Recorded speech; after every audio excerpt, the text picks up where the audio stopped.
Hello दोस्तों, मैं जयकांत सैनी स्वागत करता हूं आपके अपने चैनल भारत आईक्यू में। हम डिस्कस कर रहे हैं राजस्थान पत्रिका न्यूज़पेपर जयपुर एडिशन 10 सितंबर। तो बने रहिए इस वीडियो मेरे साथ अंत तक। This is lot to know and lot to discuss. तो आइए शुरू करते हैं आज का वीडियो। तो दोस्तों, आज की न्यूज़ स्टार्ट करने से पहले मैं कल एक व्यूअर ने कमेंट करके मुझे प्रश्न पूछा था। मैंने कल छबड़ा जो थर्मल पावर प्लांट है उसके बारे में न्यूज़ आई थी, तो वहाँ पे डिस्कशन किया था। तो कुछ कन्फ्यूजन था वहाँ पे लेके ये जो थर्मल पावर प्लांट है।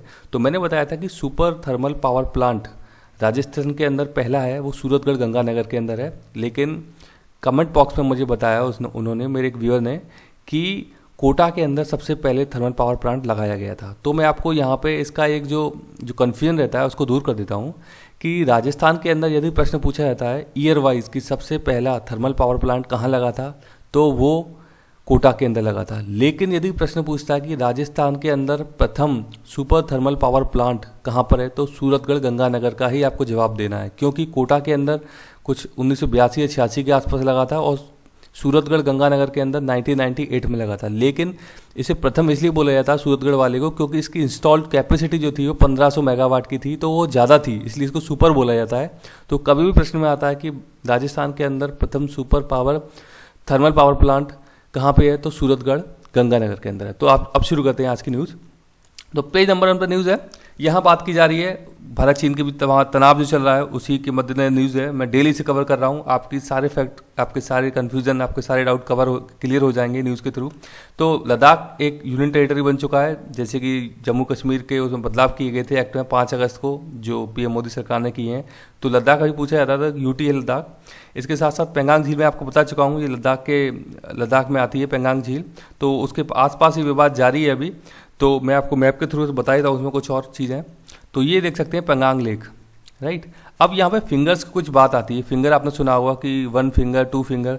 तो ये जो फिंगर 4 तक का एरिया है, ये फिंगर 4 तक का एरिया, 1 से लेके 4 तक का एरिया ये इंडिया का है। उसके बाद फिंगर 5 से लेके 8 तक का एरिया ये चाइनीज़ एरिया है।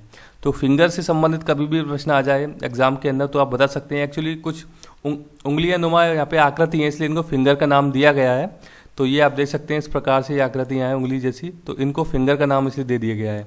तो 1 से लेकर 4 तक की जो फिंगर हैं ये भारत के एरिया के अंदर शो होती हैं, बताती हैं। यहाँ पे आईटीबीपी कैंप है, Indo Tibetan border police force. ये आईटीबीपी यहाँ देखती है चाइना के साथ जो हमारा बॉर्डर लगता है। तो इस मैप के थ्रू आपको समझ में आया होगा। आगे देखते हैं पेज नंबर 1 पर एक और न्यूज़ है। ये बात की जा रही है कि भारत का पहला मानव मिशन गगनयान है, राइट। इसको इसरो लॉन्च करेगा। आप मेरे को कमेंट बॉक्स में ये बताइए कि किस ईयर में लॉन्च करेगा ये मिशन किस ईयर में लॉन्च किया जाएगा। बहुत ही इंपॉर्टेंट मिशन है इसरो का, भारत के लिए बहुत ही गौरवपूर्ण बात होगी अगर हम इसको सफलतापूर्वक प्राप्त कर लेते हैं। इस मिशन को सफलतापूर्वक भेज देते हैं। तो इंपॉर्टेंट न्यूज़ है, मुझे कमेंट बॉक्स में बताइएगा। पेज नंबर 1 पर एक और न्यूज़ है। ये बात की जा रही है कि यूएसए की एरोस्पेस कंपनी है, इसका नाम है नॉर्थरोप। इसने अपने एक स्पेस क्राफ्ट का नाम दिया है कल्पना चावला। आपने नाम सुना होगा, जो कि स्पेस के अंदर जाने वाली पहली भारतीय महिला थी। तो ये उन्हीं से संबंधित एक न्यूज़ है, पूछा सकता है एग्जाम के अंदर। यहाँ पे ये कवर की गई है। आगे देखते हैं पेज नंबर 3 पे बात की जा रही है। जो कुछ डैम्स मैंने यहाँ से कवर किए हैं, इंपॉर्टेंट डैम है तीनों के तीनों। तो पहला है बांखड़ा बांध, ये सतलज नदी पर बना हुआ है। इसके बाद है रणजीत सागर बांध, ये रावी नदी पर है। और फिर है पौंग बांध, ये व्यास नदी पर आता है। अब इन तीनों बांध की आप मेरे को ये बताइए लोकेशन कहाँ पे हैं। भाखड़ा, पौंग और रणजीत सागर बांध किस किस स्टेट के अंदर लोकेटेड है, ये मेरे को कमेंट बॉक्स में बताइए आप। पेज नंबर 6 पे बात की जा रही है हिंदू उत्तराधिकार कानून से संबंधित ये न्यूज़ है। ये एडिटोरियल यहाँ पे डिस्कस किया गया है हेमा स्वामीनाथन के जरिए द्वारा। तो यहाँ पे मैं आपको बता दूं कि हिंदू उत्तराधिकार कानून 1956 में लाया गया था और इसमें 9 सितंबर 2005 को एक संशोधन किया गया। उससे संबंधित एक 11 अगस्त 2020 को सुप्रीम कोर्ट का आदेश आया, जिसमें कि अब बेटों के समान पैतृक संपत्ति में समान अधिकार दे दिया गया। तो इम्पोर्टेंट है, फैक्ट है, पूछा सकता है हिंदू उत्तराधिकार कानून के बारे में पॉलिटी के एग्जाम में पूछा सकता है। इंपॉर्टेंट है, सोशल न्यूज़ भी है ये। आगे देखते हैं पेज नंबर 8 पर बात कर रहे हैं, वाइल्ड लाइफ रिलेटेड न्यूज़ है ये। तो सज्जनगढ़ जो अभ्यारण्य है, जो सेंचुरी एरिया है, तकरीबन 5 स्क्वायर किलोमीटर का एरिया है, छोटा सा एरिया है एक। तो यहाँ पर एक सज्जनगढ़ बायोलॉजिकल पार्क भी है, ये आपने सुना होगा, बहुत ही फेमस है। ये पूछा जाता है एग्जाम के अंदर कहाँ पर है, तो सज्जनगढ़ अभ्यारण्य के अंदर ही सज्जनगढ़ बायोलॉजिकल पार्क है, उदयपुर के अंदर स्थित है। तो यहाँ से ये कुछ न्यूज़ यहाँ पे कवर की है। लेंटाना हटाने की बात चल रही है यहाँ पर सज्जनगढ़ अभ्यारण्य। लेंटाना एक वीड होती है, यानी खरपतवार होती है, तो इसे हटाने की बात चल रही है इस न्यूज़ के अंदर। पेज नंबर 9 पे बात की जा रही है ईपीएफओ। तो यहाँ पे क्या हुआ है कि लोगों ने कोरोना काल के दौरान जब जॉब चली गई लोगों की, तो उनको जो भी जरूरत थी उनके लिए उन्होंने पीएफ के पैसे बहुत ज़्यादा निकाले हैं। तो ये एक डेटा बताया गया है ईपीएफओ के जरिए। तो पीएफ जो है प्रोविडेंट फंड, इसको ईपीएफओ डील करता है, यानी कि एम्प्लॉय प्रोविडेंट फंड ऑर्गेनाइजेशन है ईपीएफओ।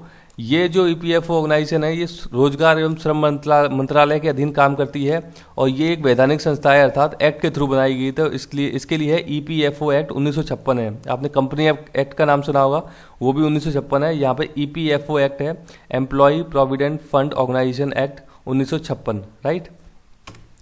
पेज नंबर 9 पे बात की जा रही है, यहाँ तेल से संबंधित न्यूज है कि तेल के दामों में गिरावट आने वाली है। ये दो न्यूज़ मैंने अलग यहाँ पे लिए हैं यहाँ पे। तो कच्चे तेल में कच्चे तेल में गिरावट की बात यहाँ पे की जा रही है। तो मैं आपको बता दूं कि कच्चा तेल पेट्रोलियम उत्पाद को जीएसटी से बाहर रखा गया है, क्योंकि ये बहुत ही वॉलाटाइल गुड्स होती है कि इसमें कभी भी आज कुछ रेट हैं कल कुछ रेट हैं, तो इसलिए इसको जीएसटी से बाहर रखा गया है। क्योंकि जीएसटी में रेट्स एक बार डिसाइड करते हैं तो तकरीबन 1-2 महीने चलती हैं वो, जब तक उनकी आगामी बैठक होती है। तो इनको बार बार डिसाइड करने के लिए बैठकों का आयोजन किया ना बहुत ही इम्पॉसिबल सी चीज़, बहुत ही मतलब कम्बरसम एक चीज़ हो जाती है प्रशासन के लिए। तो इसको जीएसटी से बाहर किया गया है। प्लस रेवेन्यू का बहुत ही अच्छा सोर्स है गवर्नमेंट के लिए, तो इसको जीएसटी से बाहर इसीलिए रखा गया है। इसके साथ साथ लिकर व बिजली को भी जीएसटी से बाहर रखा गया है। तो लिकर स्टेट जो सरकार होती है उसके लिए बहुत इंपॉर्टेंट रेवेन्यू का सोर्स है लिकर पे जो लगाई जाती है एक्साइज ड्यूटी। तो दोनों ही इंपॉर्टेंट है। तो अभी इंटरनेशनल मार्केट के ये न्यूज़ बात कही जा रही है कि इंटरनेशनल मार्केट में जो क्रूड ऑयल के प्राइस है नीचे चले गए क्योंकि डिमांड कम हो गई है। $40 प्रति बैरल से नीचे चले गए। ब्रेंट का मतलब है क्रूड ऑयल। तो क्रूड ऑयल के जो दाम हैं $40 प्रति बैरल से भी नीचे चले गए। आप समझ सकते हैं कि मतलब बहुत ज़्यादा डाउन चल रहा है ये जो मार्केट है। लेकिन भारत के अंदर इसमें कमी, जो रेट्स में कमी इसलिए नहीं देखी जा रही है क्योंकि ये जीएसटी से बाहर है। तो सरकार अपनी रेवेन्यू का सोर्स अब इम्पोर्टेंट बना हुआ है ये, तो गवर्नमेंट इस पर लगाती जाती है अपने टैक्सेस को, तो क्योंकि उनकी इनकम बनी रहती है, सरकार को उनको चलाना भी है। तो ये चीज़ें हैं। इससे आगे देखते हैं। पेज नंबर 9 पे बात की जा रही है स्पोर्ट रिलेटेड न्यूज़ है। तो आईसीसी T20 की रैंकिंग जारी की है आईसीसी ने। तो यहाँ पे लोकेश राहुल को 4था स्थान मिला है और विराट कोहली को 9वां स्थान मिला है। ये इंपॉर्टेंट है, पूछा सकता है काम के अंदर। पेज नंबर 10 पे बात की जा रही है, ये भारतीय वायुसेना को जो राफेल विमान मिले हैं तो ये भारत ने फ्रांस से खरीदे। ये इंपॉर्टेंट फैक्ट है, कहाँ से खरीदे हैं? फ्रांस से खरीदे हैं राफेल विमान। तो ये यहाँ पे इसका एक पिक्चर है, देख सकते हैं आप, बहुत ही शानदार विमान है। तो भारतीय वायुसेना बहुत स्ट्रांग हो गई है इसके आने के बाद। पेज नंबर 10 पे बात की जा रही है, ये एक LUH हेलीकॉप्टर है जिसे कि HAL ने बनाया है, यानी कि हिंदुस्तान एरोनॉटिकल लिमिटेड। ये बेंगलोर के अंदर है, पूछा सकता है एग्जाम के अंदर। तो स्वदेशी तकनीक पर विकसित ये LUH हेलीकॉप्टर है और HAL बेंगलोर के अंदर है। ये काफ़ी पूछी जाती है एग्जाम के अंदर, तो इंपॉर्टेंट न्यूज़ बन जाती है। पेज नंबर 10 पे बात की जा रही है, ये बात की जा रही है अफगानिस्तान की।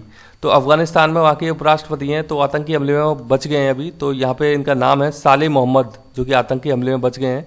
तो अफगानिस्तान की राजधानी का नाम है काबुल और यहाँ के जो राष्ट्रपति हैं इनका नाम है अशरफ गनी। और यहाँ पे एक संगठन है, आप कह सकते हैं आतंकवादी टाइप संगठन है ये, तालिबानी संगठन। आपने सुना होगा कि यूएसए ने बहुत ज़्यादा मशक्क़त की है अफगानिस्तान में यहाँ की लोगों को आज़ादी दिलाने के लिए, तालिबानी लोग हैं उनसे आज़ादी दिलाने के लिए, लेकिन यूएसए फेल हो गया यहाँ पे और अंततः अब तालिबान के साथ वो डील करने लग गया यूएसए।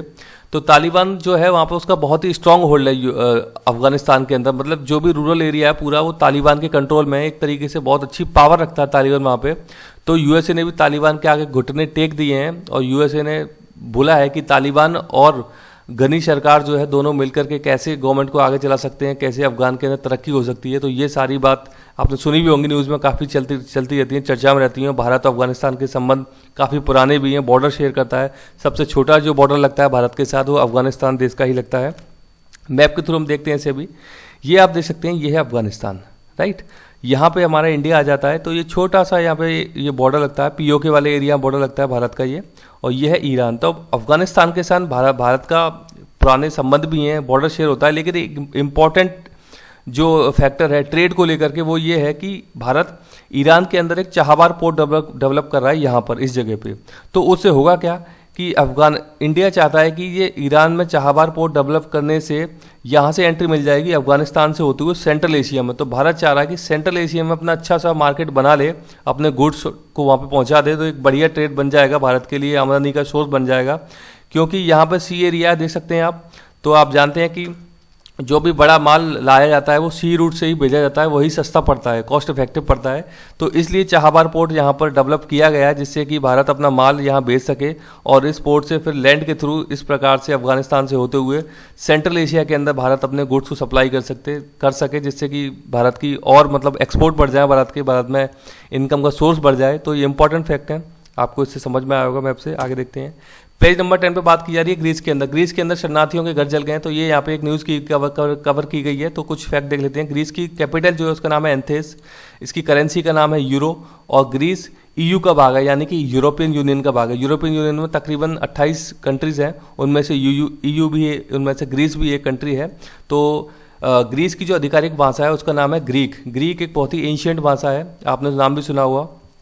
ग्रीक बहुत इंपॉर्टेंट और एंशियंट भाषा है। इसका मैप देख लेते हैं अब हम। ये आप देख सकते हैं ग्रीस, ये यूरोपियन कंट्री है ग्रीस। यहाँ पे ये एजियन सी आ जाता है इसके ईस्ट में, ये आयोनियन सी आ जाता है इसके वेस्ट में, और साउथ में आता है इसके मेडिटेरियन सी। तो इंपॉर्टेंट है, जाना जरूरी है। यहाँ पे अल्बानिया हो जाता है, इससे बॉर्डर जो शेयर कर रहा है। तो इंपॉर्टेंट न्यूज़ है, ग्रीस से संबंधित है। आई होप आपको समझ में आया होगा। तो मुझे आशा है कि आपको वीडियो अच्छा लगा होगा। वीडियो अच्छा लगा तो ज़्यादा से लाइक करें, शेयर करें, सब्सक्राइब करें, ताकि और भी लोग वीडियो का फ़ायदा उठा सकें। इसी के साथ धन्यवाद।